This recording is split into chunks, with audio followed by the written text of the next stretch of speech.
Wingren, Mas quando nós escutamos de falar do pastor Gunnar Wingren, hur han kom till Brasilien, como ele chegou aqui no Brasil, hur han gick i tro como ele chegou aqui com fé, och hur Gud ledde honom como Deus dirigiu a esses homens aqui no Brasil, tillsammans med sin kompanjon Daniel Berg. junto com seu amigo Daniel Berg. Och Gunnar hade aldrig kunnat tänka sig att det skulle bli en sån väldig skara som skulle komma till tro. Gunnar Wingren, talvez ele nunca imaginou que através dessa obra poderia ser tão grande como nós podemos ver hoje. Och han kommer att bli väldigt överraskad i himlen E ele vai ficar muito surpreso no céu, när han får träffa alla er quando ele for para encontrar a cada um de vocês lá. Halleluja! Aleluia! Adolf Gunnar Wingren nasceu no dia 8 de agosto de 1879, na cidade de Östra Husby, na Suécia. Gunnar, desde muito cedo, procurava manter uma vida de consagração. Ele se sentia atraído de maneira muito especial a Deus e por isso estava sempre orando. Às vezes chegava ao ponto de reunir outras crianças para juntas buscarem a Deus. Aos 11 anos de idade, Gunnar concluiu o primário e começou a ajudar seu pai, que trabalhava como jardineiro, permanecendo nessa profissão até os 19 anos.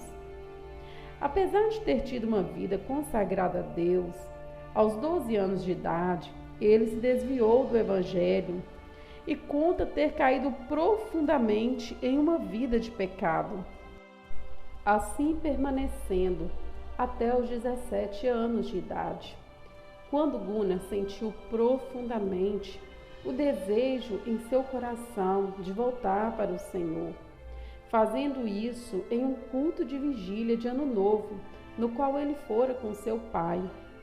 E assim, ele passou a servir a Deus com todo zelo e sinceridade. Aos 18 anos, Gunnar já substituía o seu pai na escola dominical. E nessa mesma época, Deus falou claramente ao coração de seu servo a respeito de sua chamada missionária. Em 1898, ele participou de uma escola bíblica que o possibilitou estar ainda mais bem preparado para o início de seu trabalho missionário, que ele começou ainda naquele mês no interior de seu país. Em 1904, Wingren ingressou no Seminário Teológico Batista de Chicago, nos Estados Unidos. No verão de 1909, ele sentiu vindo de Deus uma sede tão grande de buscar o batismo no Espírito Santo, o que logo recebeu. Gunnar não conteve-se em guardar essa verdade apenas para si, e começou a pregar à igreja que pastoreava. A igreja se dividiu entre os que criam e aqueles que não acreditavam na doutrina do batismo com o Espírito Santo. Mas foi em South Bend, na Indiana, que a mensagem pregada por Gunnar foi recebida com tanta alegria pelos irmãos que a igreja se tornou uma igreja pentecostal, com 20 batizados no Espírito Santo no primeiro verão. Em uma reunião de oração, onde o poder do Espírito Santo se manifestava de forma grandiosa, foi revelado através da vida de um dos irmãos presentes ali, que Gunnar serviria ao Senhor na cidade do Pará, estado do qual ele nunca nem ouvira jamais falar. Através do mapa, descobriu-se que esse estado ficava no norte do Brasil. Em uma outra reunião, ficou confirmado que Daniel Berg, no qual ele conhecera em um seminário em Chicago, seria seu companheiro para aquela missão. Seus últimos dias na América foram evidenciados por diversas provas que comprovavam a chamada divina dos dois para aquela missão. Finalmente, no dia 5 de novembro de 1910, data essa na qual Deus revelara que os seus servos partiriam para ir em busca do plano de Deus como missionários, Gunnar Wingren e Daniel Berg partiram do porto de Nova York com destino a Belém do Pará. 14 dias após embarcarem no porto de Nova York, os missionários adentram o solo brasileiro. Em sua bagagem havia uma enorme sede por almas, um amor sacrificial cristão e uma ardente chama do Espírito. E apesar das diversas dificuldades encontradas, como a da diferença linguística e até mesmo as diversas privações, os missionários estavam convictos de que o Senhor estava com eles. Portanto, nada os poderia impedir de fazer tão grande obra. Daniel trabalhava durante o dia em uma fundição, enquanto Gunnar estudava, e à noite ele compartilhava o que havia aprendido com seu companheiro de missão. Após 6 meses, o missionário Gunnar Wingren foi convidado a dirigir um culto de oração e, não podendo conter a ardente chama do Espírito que ardia em si, sem receios, ele ensinou a respeito da cura divina e o batismo no Espírito Santo. Naquela semana, durante uma reunião de oração nos lares, o Senhor curou Celina Albuquerque, que fazia parte da Igreja Batista em que eles congregavam. O Senhor a curou de uma doença incurável, testificando assim de que sua pregação era verdadeira. Pouco depois, os irmãos Gunnar e Daniel Berg e mais 18 membros que creram na mensagem de cura e batismo no Espírito Santo foram excluídos daquela igreja. Então, em 18 de junho de 1911, nasceu a primeira Assembleia de Deus, com o nome de Missão da Fé Apostólica.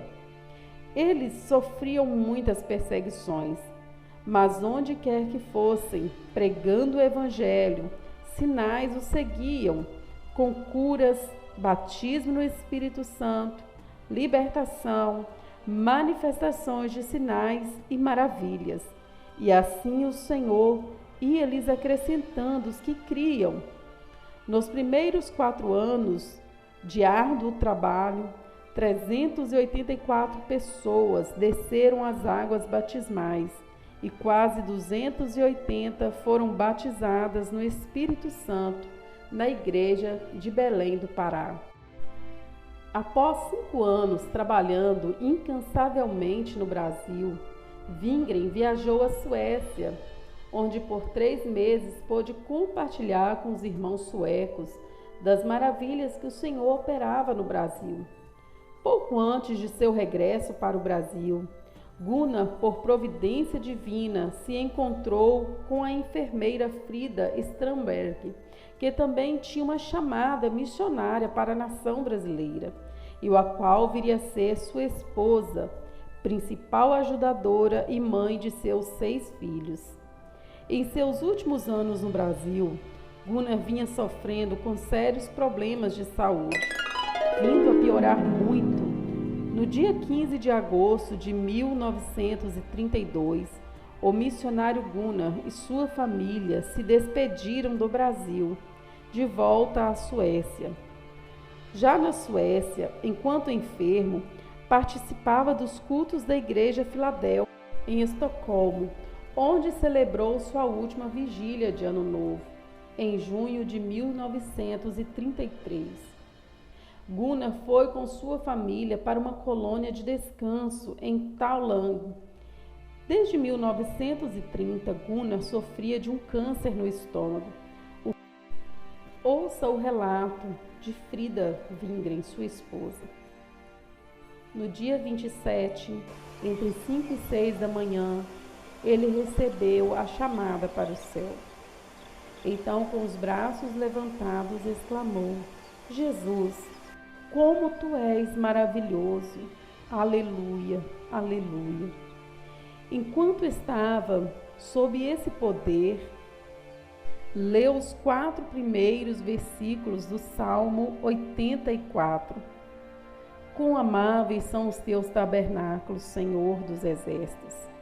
A minha alma está anelante e desfalece pelos átrios do Senhor. O meu coração e a minha carne clamam pelo Deus vivo. Até o pardal encontrou casa, e a andorinha ninho para si e para sua prole, junto dos teus altares, Senhor dos exércitos, Rei meu e Deus meu. Bem-aventurados que habitam em tua casa, louvar-te-ão continuamente. 2 dias após essa experiência e de dizer por várias vezes que sentia saudade de ouvir o cântico dos anjos, na quinta-feira pela manhã, já muito debilitado, disse: está cantando o meu coração. E naquela tarde, faltando 15 minutos para as 3, ele partiu para a eternidade, sem a menor angústia. Começamos a orar, e o poder de Deus veio sobre nós, fazendo-nos pensar que também iríamos para o céu.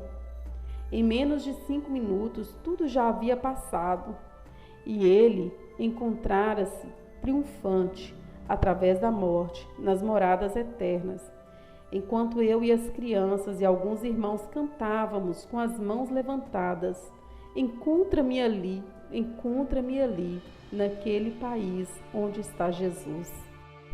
Essa foi a mensagem que o irmão Wingren deixou antes de sua partida para os irmãos brasileiros. Diga-lhes que vou feliz com Jesus.